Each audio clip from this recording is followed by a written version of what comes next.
ya hace mucho tiempo, o sea, no fue un proceso así que de repente, wow, ya salió todo este tipo de construcciones orgánicas. Y cuando terminé bueno, antes de terminar la escuela, tuve la suerte de estar con Matías Geritz y en primer y segundo semestre.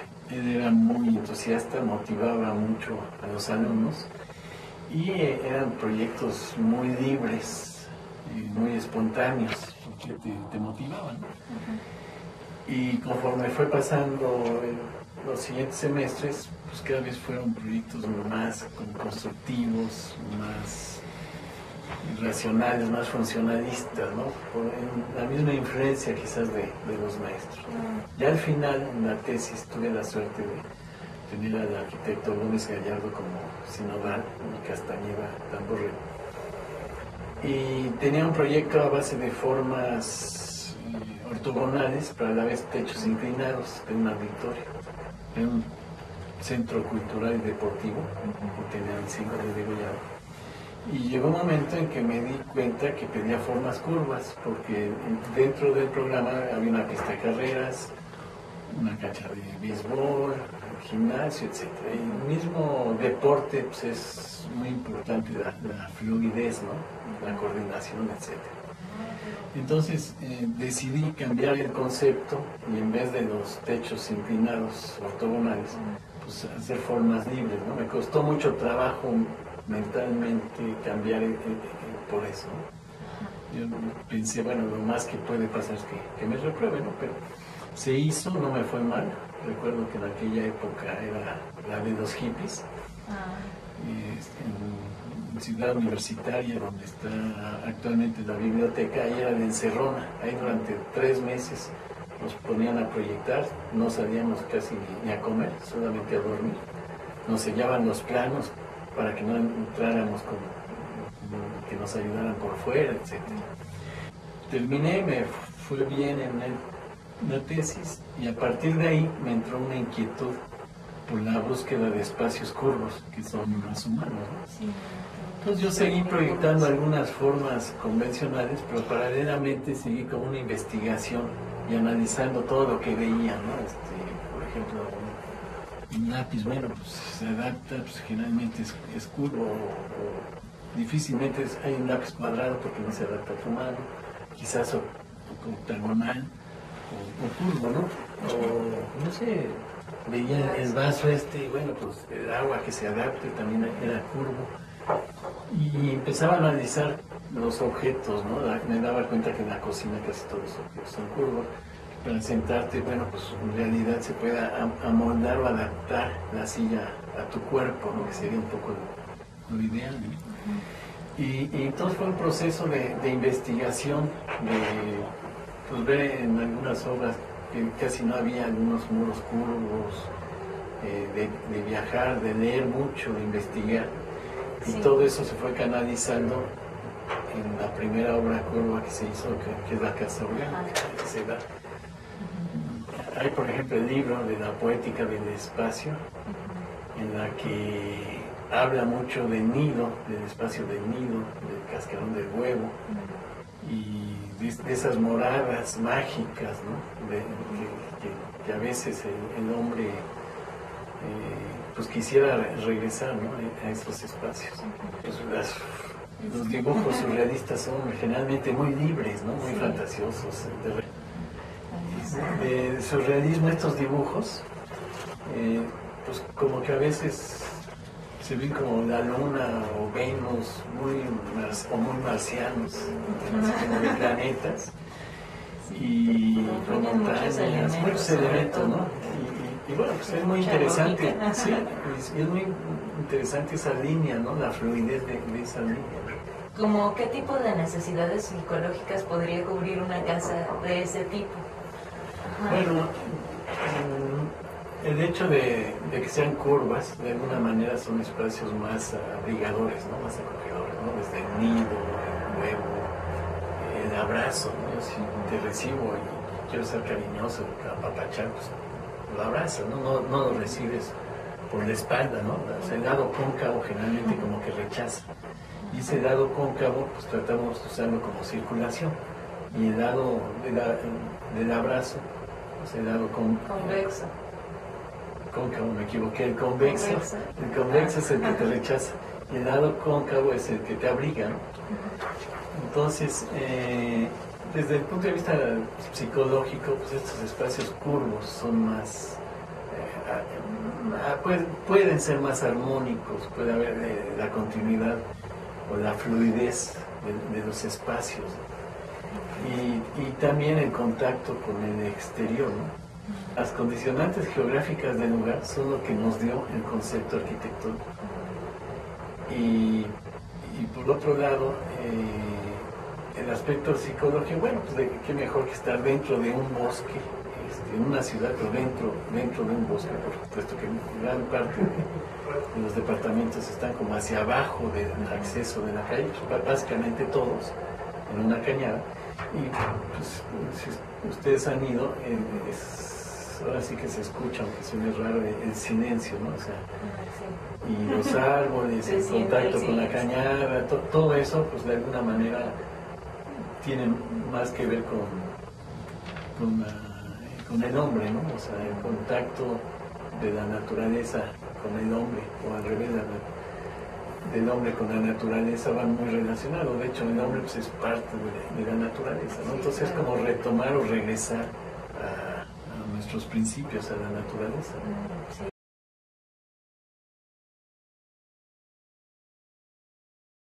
Yo lo que estoy pensando en una forma preconcebida y algo, ¿no? Sino, más que todo piensas en las necesidades y sobre todo en las etapas del proceso creativo, ¿no? La primera etapa es la información, o sea, conocer, lógico, el programa de necesidades, los aspectos económicos, pero sobre todo también las condicionantes geográficas del lugar, o sea, conocer el terreno, conocer la topografía, el entorno, la orientación, vientos dominantes. O sea, eso casi seguro que nos va a dar el concepto arquitectónico. Después pues ves proyectos análogos y los analizas. Posteriormente haces el diagrama de funcionamiento, que es muy importante, con zonificación y áreas al mismo tiempo, para que de un vistazo tú puedas ver la relación de un espacio con otro en cuanto a funcionamiento. Puedes ver las dimensiones, con el tamaño gráficamente, ya sabes qué tamaño va, ¿no? Que a lo mejor en las aulas, en la escuela, pues, de un vistazo sabes que el 80% son aulas, que lo cuenta mucho volumétricamente ya más adelante. ¿Y con esas proporciones a usted se le ocurren las formas? Después, o sea, ya teniendo las áreas, la relación de función, la zonificación, o sea, por ejemplo, una casa muy clara, la zonificación que hay de los servicios concentrados, la zona social, pues esta estancia de comedor y quizás cuarto de televisión, y luego la zona íntima. Y ya que tienes ese diagrama de funcionamiento, la zonificación y áreas,